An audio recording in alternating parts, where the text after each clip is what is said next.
Yes, absolutely. I think it's very, very important for women to undergo the same kind of workout that she might think of as only her bloke is doing, where she wants to go and get on the elliptical machine and he wants to go lift weights.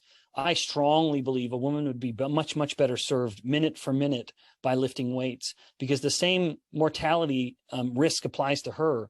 The data that I was mentioning with regards to the inverse relationship between muscle mass and mortality, it's actually across both sexes. That's not just a man thing.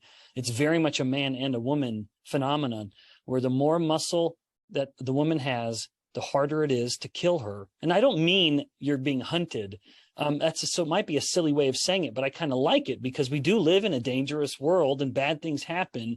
We want to be hard to kill, whether it's because of an infection, like a virus or a bacteria, whether it's because of a fall or an impact of some kind, whatever it may be. The more muscle we have, the harder we are going to be to kill, and that'll help us live longer and better. So very much so, everything I'd said with regards to nutrition in men and making sure you're getting enough protein and fat in the diet, I absolutely believe the same principles apply to women.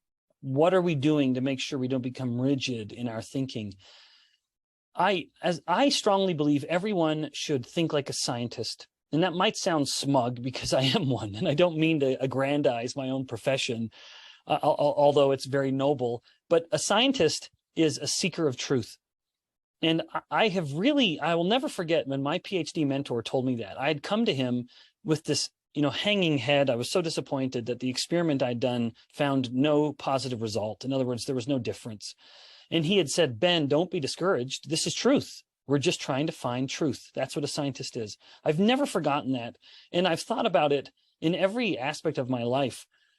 If we could all be seekers of truth, there is a beautiful sentiment there of meekness or humility, and the humility to admit when something we thought was right ends up being wrong.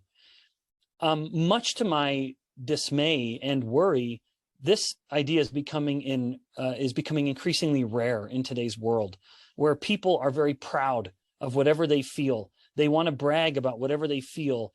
And they, even more with regards to science, people are nowadays ardently claiming, I believe the science. And that is a terrifically unscientific viewpoint. We should all be humble enough to say, this is what I think at the moment.